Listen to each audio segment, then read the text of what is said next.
মহাভারত। আসুন আসুন, স্বাগত জানাই আপনাদেরকে। আসুন।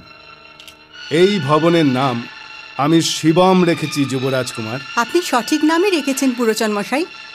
আশা করি মহারানী মাতা, যুবরাজ কুমার আর অন্য পাণ্ডব কুমাররা সম্পূর্ণ বিশ্রামের অবকাশ পাবেন, আর এই ভবন আপনাদের রুচিকরও লাগবে। আমাদের বিশ্বাস আছে পুরোচন মশাই, আপনি কোনো ভবন বানাবেন আর সেটা মনের অনুকূল হবে না, এটা তো হতেই পারে না।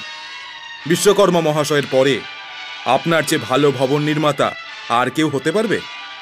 আসুন আসুন।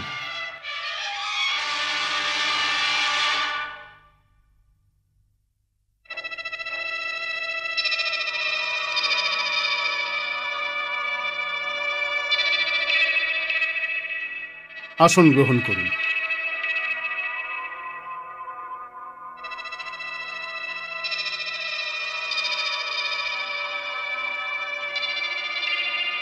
আপনার এই সেবকের কক্ষ মুখ্য দ্বারের সাথেই রয়েছে যুবরাজ কুমার, যাতে আপনাদের সেবা আর ভবনের দেখাশোনা করতে পারি।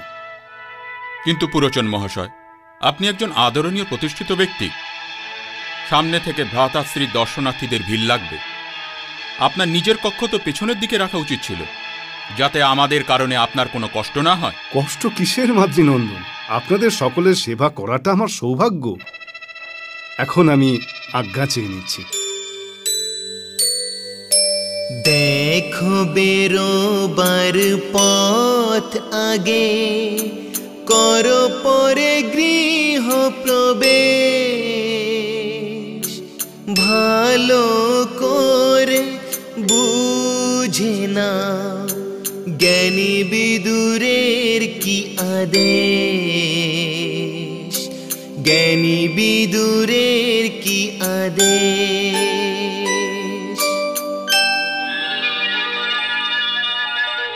আপনি ঠিক বলেছেন ভ্রাতাশ্রী, এই ভবনের পিছন দিকে কোনো দ্বারই তো নেই।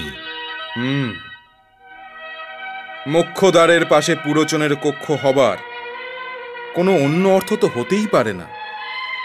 সেই জন্য কাকাশ্রী আমার খেয়াল ইঁদুরের গর্তের দিকে দিয়েছিলেন, যে বনের আগুন থেকে সুরক্ষিত থাকতে পারে।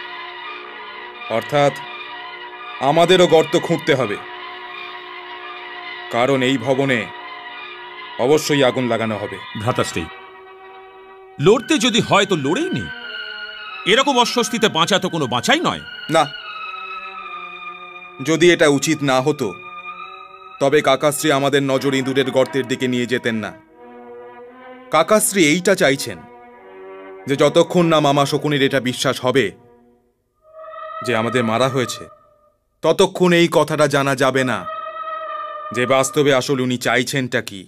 আর হ্যাঁ, পুরোচন যেন এই কথা ঘুণাক্ষরেও না জানতে পারে যে আমরা ওর দুরভিসন্ধির ব্যাপার জেনে গেছি।